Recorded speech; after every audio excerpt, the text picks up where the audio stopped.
a group of companions of Rasulullah sallallahu alaihi wasallam who were on a trip, and they came upon a group of Arabs in the desert, and they requested from those Arabs to give them some hospitality, since they were in the middle of the desert and they were kind of like wayfarers.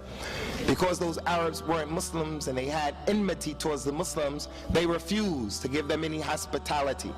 So the companions, under the emirship of Abu Sa'id al-Khudri radiyallahu anhu, they continued their trip.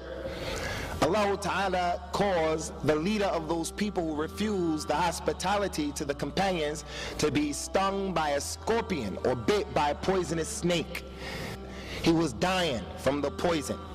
So the people said amongst themselves, why don't you go and ask those people who came from Medina, radiyallahu anhum, do they have any local medicines that we can give to the leader? So they went to the companions and they asked them, do they have anything?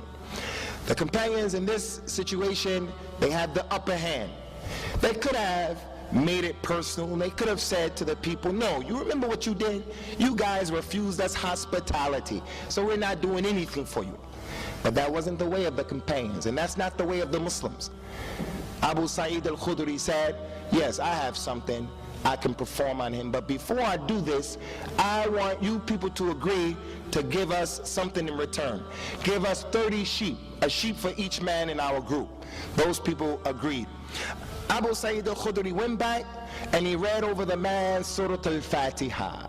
This is in Sahih al-Bukhari, in the chapter of the virtues of the Qur'an, Surah al-Fatiha. He read over the man 7 times, Surah al-Fatiha. After the 7th time, he spit on the man.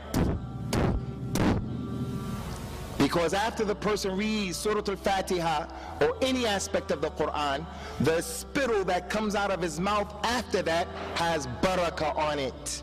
The man stood up and started walking around as if he was okay.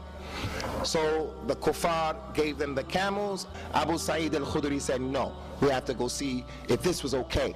We have to ask Rasulullah sallallahu alaihi wasallam. When they got to Medina, they told him the story. Rasulullah said to Abu Sa'id al-Khudri sallallahu alaihi wasallam, he said, وَمَا يُدْرِيكَ أَنَّهَا رُقْيَةٌ. How did you know, Abu Sa'id, that Surah al-Fatiha was a ruqyah? How did you know that Surah al-Fatiha is a surah that if the woman is experiencing the pains that she get at the beginning of each month, she can just read Surah al-Fatiha on herself?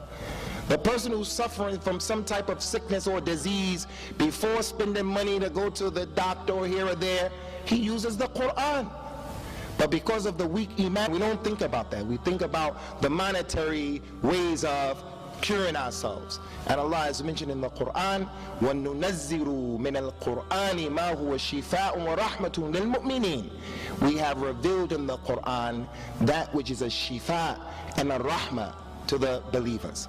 It will take away, wallahi, some of the more serious diseases that people are dealing with. But you have to have iman. So, Surah al-Fatiha is, without doubt, the greatest surah of the Qur'an. Bismillahir Rahmanir Rahim. Allah, mighty and sublime be He, has said, I have divided prayer between myself and my servant into 2 halves, and my servant shall have what he has asked for. When the servant says, Alhamdulillahi Rabbil Alameen, Allah, mighty and sublime be He, says, my servant has praised me. And when he says, Ar-Rahmanir Rahim, Allah, mighty and sublime be He, says, my servant has extolled me. And when he says, Malik Yawmiddin, Allah says, my servant has glorified me. And on one occasion he said, my servant has submitted to my power.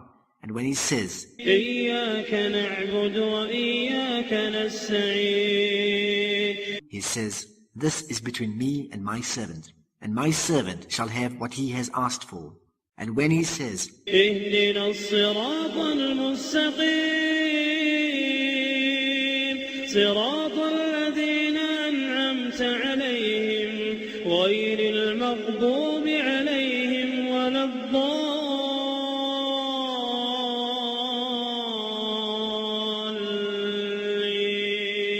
الضَّالِّينَ, he says, This is for my servant, and my servant shall have what he has asked for.